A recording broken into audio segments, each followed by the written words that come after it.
Okay, this is the second video. এই second video শুরু করার আগে আমরা হচ্ছে লাস্ট ভিডিওতে কী করছিলাম যে হচ্ছে পিডিএফ, পিএমএফ অ্যান্ড সিডিএফ সম্পর্কে জানছিলাম। এখন আমরা যেটা করব সেটা হচ্ছে কোয়েশ্চেন প্যাটার্নটা একটা অ্যানালাইসিস করব। কোয়েশ্চেন আমাদের সময় যেটা আসছিল সেটা হচ্ছে যে একটা কোয়েশ্চেন আসছিল random variable probability distribution and হচ্ছে মোমেন্ট জেনারেটিং ফাংশন থেকে। সো মেইনলি হচ্ছে র্যান্ডম ভেরিয়েবল বেশ কয়েকটা আছে, প্রায় 6টার মতো আছে আমাদের এখানে। বাইনোমিয়াল, জিওমেট্রিক, পয়সন, দেন হচ্ছে কন্টিনিউয়াস, ইউনিফর্ম, এক্সপোনেনশিয়াল। এই এই 6টা র্যান্ডম ভেরিয়েবল অ্যান্ড ওদের হচ্ছে যেই ডিস্ট্রিবিউশনগুলো সেগুলো সম্পর্কে জানতে হবে, ওগুলোর ম্যাথ কিছু কিছু ধারণা রাখতে হবে। অ্যান্ড মোমেন্ট জেনারেটিং ফাংশন, এই মোমেন্ট জেনারেটিং ফাংশন, এই এই টপিকগুলো মিলায় হচ্ছে আমার 1 নাম্বার কোয়েশ্চেন আসছিল। এই যে 1 নাম্বার কোয়েশ্চেন এটা। এখানে হচ্ছে আমার ইয়েরটা দিছিল, কন্টিনিউয়াস র্যান্ডম ভেরিয়েবলেরটা দিছিল। দেন হচ্ছে আমার, সরি, এটা কন্টিনিউয়াস র্যান্ডম ভেরিয়েবলেরটা, এটা হচ্ছে আমার পিএমএফ বের করারটা, দেন এখানে মোমেন্ট জেনারেটিং ফাংশন। এই 3টা মিলে হচ্ছে আমার 1 নাম্বার কোয়েশ্চেনটা আসছিল। দেন যেটা আসছিল সেটা হচ্ছে যে সিনারি থেকে matrix diagram and state classification.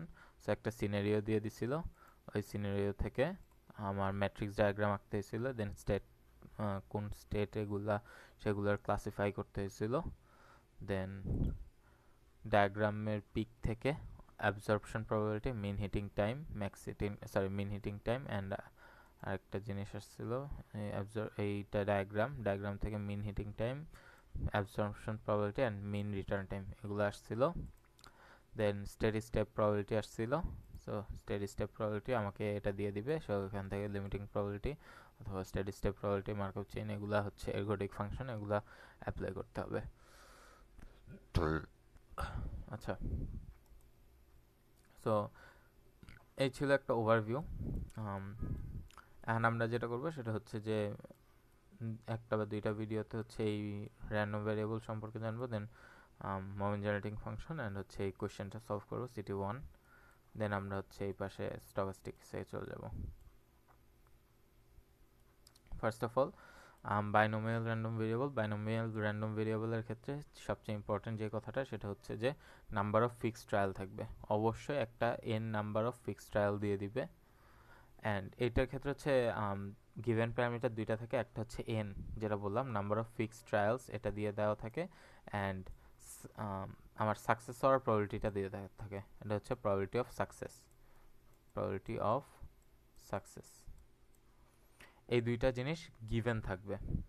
এই দুইটা জিনিস গিভেন থাকলে আমাকে কি বের করতে হবে? আমাকে বের করতে হবে যে আমার এন নাম্বার অফ ট্রায়ালে আমার এক্সটা সাকসেস হওয়ার প্রবাবিলিটি বের করতে হবে।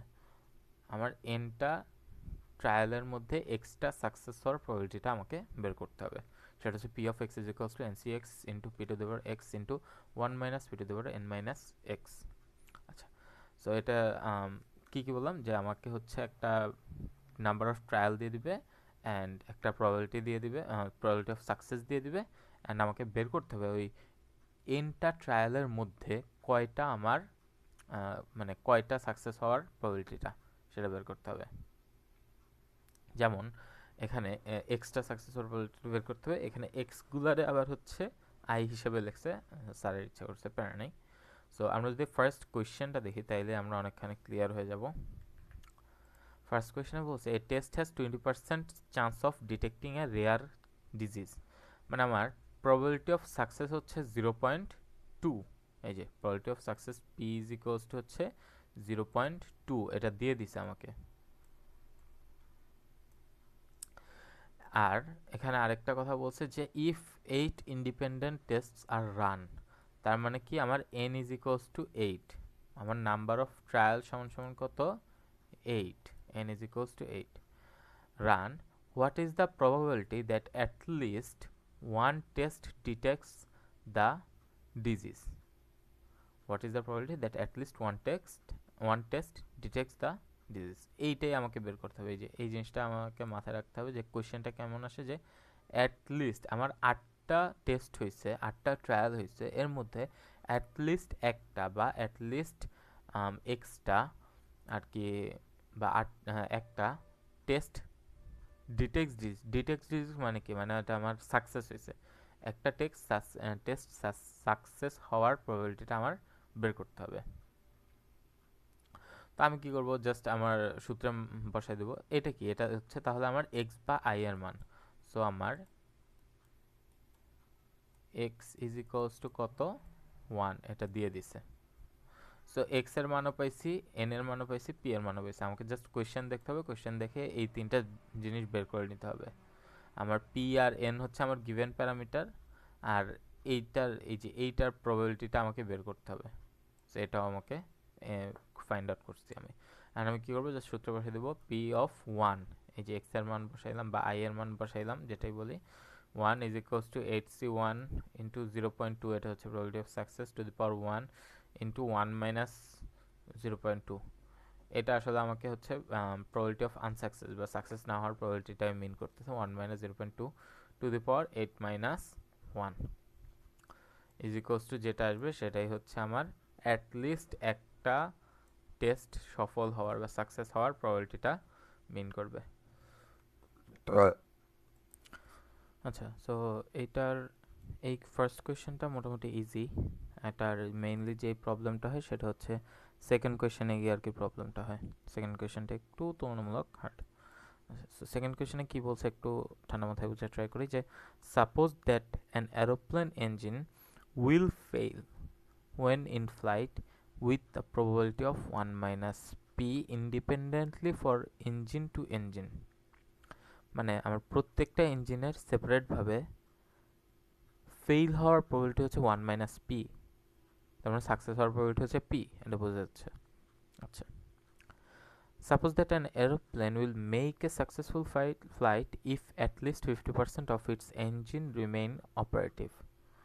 মানে আমার একটা এরোপ্লেন একটা সাকসেসফুল ফ্লাইট মেনটেন করবে কি না সেটা ডিপেন্ড করতেছে তার 50% ইঞ্জিন ঠিক আছে কি না তার উপরে। মানে আমার প্লেনের ইঞ্জিনের 50% ইঞ্জিন যদি নষ্ট হয়ে যায়, তাও সে মোটামুটি সুন্দর মতো ফ্লাইটটা ক্র্যাশ না করে ল্যান্ড করাইতে পারবে। বাট 50%-এর বেশি ইঞ্জিনই যদি নষ্ট হয়ে যায়, তাহলে আমার প্লেনটা ক্র্যাশ করবে, এটা বুঝাইতেছে। এখন বলছে for what value of P একটা 2 ইঞ্জিনের প্লেনের থেকে আমি একটা 4 ইঞ্জিনের প্লেনকে বেশি প্রেফার করব। পিটা কোথাকার, পিটা একটু আগেই বলছিলাম যে হচ্ছে আমার একটা ইঞ্জিন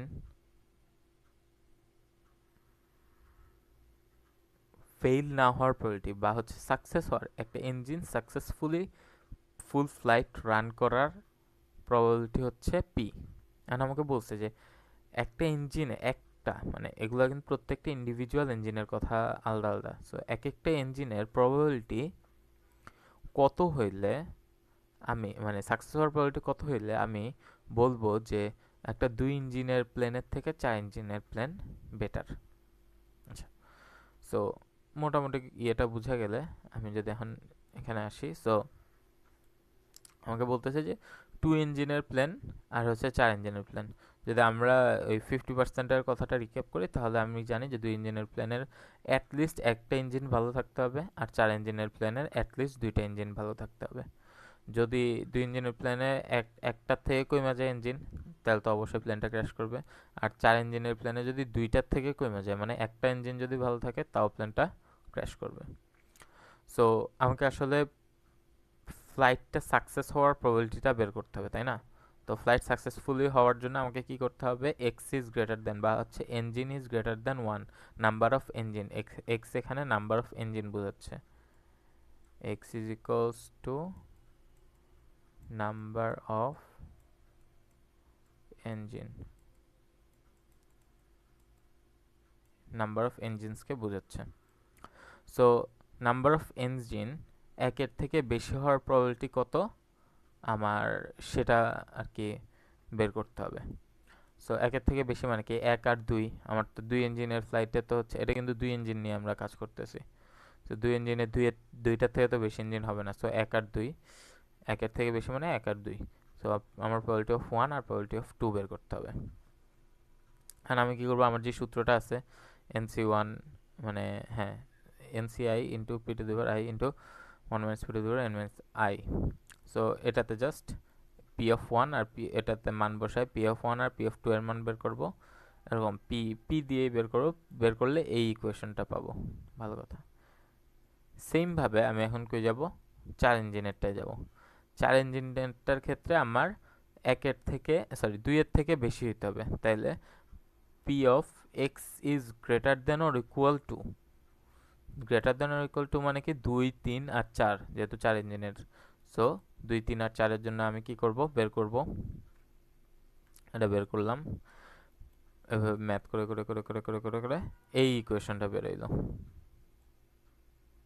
আর আমার কাছে এই এটা হচ্ছে আমার দুই ইঞ্জিনে প্লেনের সাকসেস হওয়ার প্রবাবিলিটির ইকুয়েশন। এটা হচ্ছে আমার চার ইঞ্জিনের প্লেনের সাকসেস হওয়ার প্রবাবিলিটির ইকুয়েশন। এখন আমাকে বলছে আমাদের কি লাগবে আসলে, we need the value of p for which engine 4 probability of success is greater than engine 2 এর probability of success। আমাদের ভ্যালু অফ পি লাগবে যেটার জন্য আমার ইঞ্জিন 4 এর probability of success ইঞ্জিন 2 এর probability of success থেকে বেশি হবে। সো এখানে জাস্ট হচ্ছে আমি এই ইকুয়েশনটা বসাই দিলাম, এখানে এই ইকুয়েশনটা বসাই দিলাম, এভাবে বেশি রাখলাম। দেন ম্যাথ করতে করতে করতে করতে করতে করতে এদিকে এই পুরাটা ম্যাথ, যদি কারো লাগে স্ক্রিনশট তুলে ম্যাথটা দেখতে পারি। এটা জাস্ট নর্মাল একটা ম্যাথ করতে করতে মিডিল টার্ম করে করে করে করে এইখানে এসে আমরা তিনটে অ্যান্সার পাইলাম এভাবে। সো প্রত্যেকটার জন্য আলাদা আলাদা অ্যান্সার আসবে। So P is greater then 0, P is greater than 1 and P is greater then 2/3। First of all P is greater than 1 মানে আমার প্রবাবিলিটি কখনো একের থেকে বেশি হইতে পারবে না। তার মানে কি এটা একটা রং অ্যান্সার, এটা গ্রহণযোগ্য না, বাদ। পি ইজ গ্রেটার দেন 0, এটা কি আমাকে আসলে মিনিংফুল কিছু বলতেছে? অবশ্যই আমার প্রবাবিলিটিটা 0 এর থেকে বড় হইতে হবে, এটা মানে আমার আলাদা করে বলার কিছু নাই। সো এটা আমার কোনো মিনিংফুল অ্যান্সার না। আর আরেকটা অ্যান্সার আছে পি ইজ গ্রেটার দেন 2/3, মানে এখানে কি বলতেছে যে আমার পি এর মান বা হচ্ছে আমার প্রত্যেকটা ইঞ্জিন বা এক একটা ইঞ্জিন সাকসেস হওয়ার প্রবাবিলিটি যদি 2/3 থেকে বেশি হয়, তাইলে আমি বলবো যে আমার দুই ইঞ্জিনের প্লেনের থেকে চার ইঞ্জিনের প্লেন বেটার। এই যে পি ইজ গ্রেটার দেন 2/3, দুই ইঞ্জিনের প্লেনের থেকে চার ইঞ্জিনের প্লেন বেটার, এটা আমি বলবো।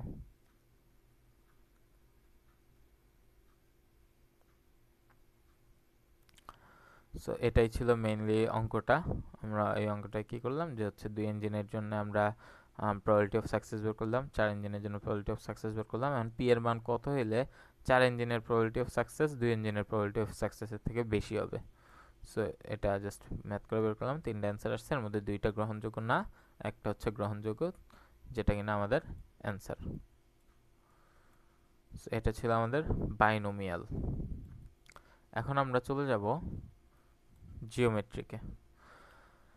সো বাইনোমিয়ালের ক্ষেত্রে বলছিলাম N number of success, N number of total trial থাকবে, এর মধ্যে এক্সট্রা সাকসেস হওয়ার প্রবাবিলিটি আমাদেরকে বের করতে হবে, এক্সট্রা ট্রায়াল সাকসেস হওয়ার প্রবাবিলিটি আমাকে বের করতে হবে। আর জিওমেট্রিকের ক্ষেত্রে আমি কি বলবো যে আমার প্রথম সাকসেস পাওয়ার প্রবাবিলিটিটা আমাকে বের করতে হবে। আমার n-1 বার ফেল হওয়ার প্রবাবিলিটি হচ্ছে n, মানে n-1 বার ফেল হওয়ার পর n-1 বার ফেল হওয়ার পর nth বারে আমার সাকসেস হওয়ার প্রবাবিলিটিটা কত সেটা বের করতে হবে। So x is equals to the number of trials required until the first success trial। আচ্ছা, সো এখানে আমি যদি একটা উদাহরণ দিই তাহলে এটা ভেবে বলতে পারি যে আমি হচ্ছে হেড টেল টস করতেছি। এখন আমি এটা আস্ক করলাম যে আমার প্রথম হেড পাইতে কয়টা ট্রায়াল প্রয়োজন। ঠিক আছে, সো লেটস আমি প্রথমবার হচ্ছে ইয়ে করলাম, হেডটেল টস করলাম, আসলো হচ্ছে আমার টেইল, দ্বিতীয়বার টেইল আসলো, তৃতীয়বার টেইল আসলো, 4 নাম্বার বার গিয়ে আমি হেড পাইলাম। তাহলে কি আমার 3টা আনসাকসেসফুল ট্রায়ালের পরে একটা সাকসেসফুল রেজাল্ট পাইছি আমি। এই যে এই এখন যদি আমি বলি যে হচ্ছে আমার 4 নাম্বার বারে সাকসেস বা 4 নাম্বার বারে প্রথম হেড পাওয়ার প্রবাবিলিটি কত সেটা বের করতে, সেটা কি দিয়ে বের করবো আমরা? এই সূত্রটা দিয়ে বের করব। সূত্রের মধ্যে কি বলছে যে প্রবাবিলিটি অফ এন, এনটা কি, এনটা হচ্ছে যে nth তম বারে সাকসেস হওয়ার probability is equals to 1 minus P to the power n minus 1 into p. আচ্ছা, সো এখানে বলছে যে in a quiz game, question যেটা দিছে এটা, in a quiz game each each question has a 1 in 5 chance of being answered correct by guessing. তাইলে এটার probability of success P is equals to কত? 1/5।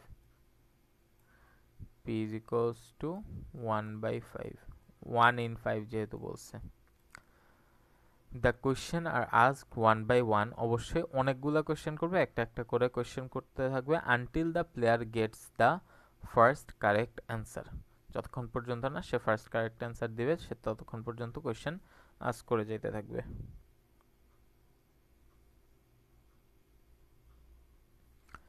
So what is the probability that the player will need more than 5 question to get the first answer? এই যে more than 5 question মানে আমার first অ্যান্সারটা পাওয়ার জন্য আমার 5টার থেকে বেশি কোয়েশ্চেন করতে হবে আমাকে, মানে আমি 5 নাম্বার বার পর্যন্ত ফেল করব। 5 নাম্বার বার পর্যন্ত ফেল করে আমার 5-এর থেকে বেশি লাগবে আর কি। হ্যাঁ, এখন 5-এর থেকে বেশি যেহেতু বলছে, এটা আমি বলতে পারবো না যে 5 নাম্বার বার পর্যন্ত ফেল করব। তো আমাকে কি বের করতে হবে? Probability of x is greater দেন 5, এটা বের করতে হবে। 5টা থেকে বেশি হওয়ার প্রবাবিলিটি, অ্যান্ড 5টা থেকে বেশি তো অনেক কিছু হতে পারে, 6, 7, 8, 9, 10, 11 এরকম অনেক কিছু হতে পারে। সো আমাকে যেটা করতে হবে সেটা হচ্ছে যে যেটা কিনা বের করা সম্ভব না, ইনফিনিটি পর্যন্ত তো আমি প্রবাবিলিটি বের করতে পারবো না। আমি যেটা করতে পারি সেটা হচ্ছে যে probability of x is less than or equal to 5 বের করতে পারি, অ্যান্ড ওটারে 1 মাইনাস করতে পারি। 1 minus probability of x less than or equal to 5। So আমি ওটাই করলাম যে probability of x less than or equal to 5 মানে হচ্ছে 0, 1, 2, 3, 4, 5 এগুলা বের করব, এগুলো বের করে যোগ করব, যোগ করে 1 মাইনাস করলে আমি probability of x is greater দেন 5 এটা বের করতে পারবো। সো এটা হচ্ছে জিওমেট্রিক র্যান্ডম ভেরিয়েবলে জাস্ট হচ্ছে আমাকে সূত্রটা মুখস্থ রাখতে হবে, দেন আমাকে যেই প্রবাবিলিটি পি এর মানটা যেটা দিয়ে দিবে সেটা খুঁজে বের করতে হবে, অ্যান্ড আমাকে আসলে কিসের প্রবাবিলিটিটা বের করতে হবে এইটা জানতে হবে। যেমন এখানে বলছে মোর দ্যান 5, তাহলে এক্স ইজ গ্রেটার দ্যান 5। এখন গ্রেটার দ্যান 5 তো আমি বের করতে পারবো না ইনফিনিটি পর্যন্ত, তাহলে আমি কি করব? লেস দ্যান 5 বের করব, লেস দ্যান অর ইকুয়াল 5 বের করে 1 মাইনাস করে দেবো, তাইলেই হচ্ছে আমার হয়ে যাবে। এভাবে আমরা জিওমেট্রিক র্যান্ডম ভেরিয়েবলেরটা করে থাকি।